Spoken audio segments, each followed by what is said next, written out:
Dans cet article, je vais vous parler de l'effondrement de la consommation, de ses causes et de ses conséquences dans les mois et années à venir. La crise du coronavirus a obligé une grande partie des Français à se confiner. Pendant cette période, nous avons moins consommé. Forcément, Sylvain n'est pas allé en boîte, Lily ne voyait plus ses copines au café, et Tania a annulé ses vacances en Martinique. Nous sommes restés chez nous à grignoter, prendre des bains et jardiner. Au total, le confinement a fait chuter la consommation de 35% selon l'INSEE. C'est environ 100 milliards d'euros. Le déconfinement arrive, mais la course à la consommation n'est pas pour demain. Nous ne nous ruerons pas dans les boutiques et les magasins. Le redémarrage sera lent et rude. Bonjour et bienvenue dans cette nouvelle vidéo de Droma Économie. Aujourd'hui, je vais donc vous parler de la baisse de la consommation. Comme toujours, n'oubliez pas de mettre un pouce vers le haut, de commenter et de partager cette vidéo, ça aide la chaîne à se faire connaître. N'oubliez pas également de vous abonner et de cliquer sur la cloche pour être prévenu lorsque je sors une nouvelle vidéo.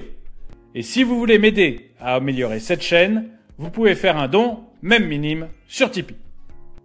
Deux phénomènes expliquent que la reprise de la consommation sera faible. L'un sanitaire et l'autre économique. Le déconfinement tant attendu arrive donc. Oui, mais nous n'avons pas l'immunité collective. En restant à cuisiner chez nous toute la journée, une grande partie de la population n'a pas été en contact avec le virus. Trop peu de personnes l'ont attrapé et la société n'est donc pas protégée contre le Covid-19. Du coup, le virus risque de se propager à nouveau très rapidement, ce qui peut entraîner un accroissement de l'activité des hôpitaux, une peur des consommateurs et un nouveau confinement. Du reste, nous ne sommes même pas certains aujourd'hui que ceux qui l'ont déjà eu ne risquent pas de l'avoir à nouveau. Nous ne savons pas non plus s'il y a une saisonnalité avec le Covid-19. Disparaît-il l'été ? Il semble qu'il y ait autant de virologues pour dire oui que de virologues pour dire non. Reviendra-t-il à l'automne, comme la grippe espagnole ? Et quelle que soit la réponse sur la saisonnalité, nous allons de toute façon garder des contraintes de distanciation sociale. Au moins quelques mois par précaution. Les entreprises de transport, de restauration ou de spectacle vont donc devoir mettre en place des normes qui entraveront la consommation. Et tous ces points que j'ai relevés et que nous avons tous en tête entraînent en plus des comportements de défiance. Tout le monde est-il prêt à reprendre une vie normale, à aller au restaurant, en boîte ou dans un parc d'attractions ? Probable que non. À ce phénomène sanitaire s'ajoute un phénomène économique, la baisse des revenus. L'INSEE et Xerfi estiment que la baisse du revenu disponible brut des Français sera de 0,6% après 4 années de hausse.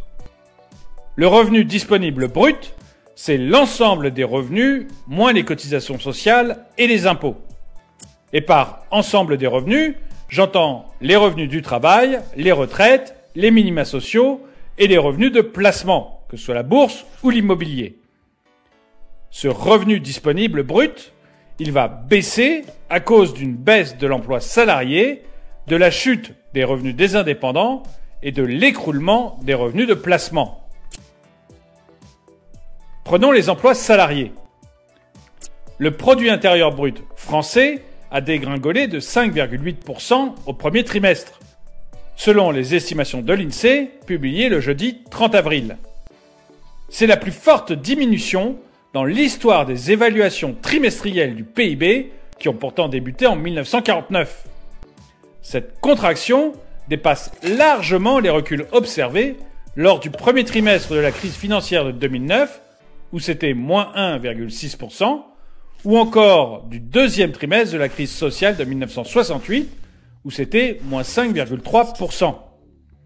Le second trimestre devrait être encore bien pire, le confinement ayant duré 6 semaines contre 2 semaines seulement au premier trimestre. Cette chute du PIB va entraîner une baisse des emplois salariés. L'INSEE estime que 570 000 emplois salariés devraient être perdus. Même si le chômage limite la casse, la consommation s'en ressentira certainement.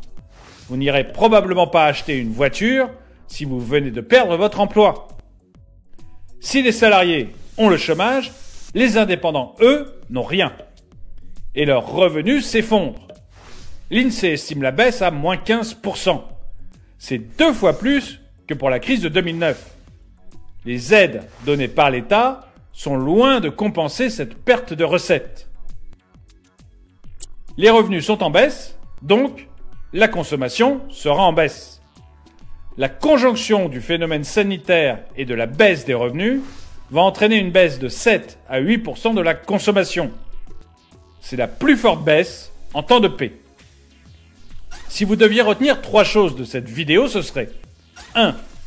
À la sortie du confinement, la crise sanitaire demeure. Il n'y a pas d'immunité collective.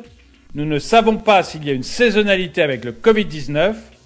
Nous gardons les contraintes de distanciation sociale et la population va avoir des comportements de défiance. 2. La France va connaître une très importante baisse des revenus. 3. La conjonction du phénomène sanitaire et de la baisse des revenus va entraîner une baisse de 7 à 8% de la consommation. Merci d'avoir regardé cette vidéo, n'oubliez pas de lui mettre un pouce vers le haut et de la commenter. Vous pouvez aussi regarder une des vidéos qui s'affiche ici. N'oubliez pas également de vous abonner et de cliquer sur la cloche pour être prévenu lorsque je sors une nouvelle vidéo. Et un grand merci à tous ceux qui m'aident sur Tipeee.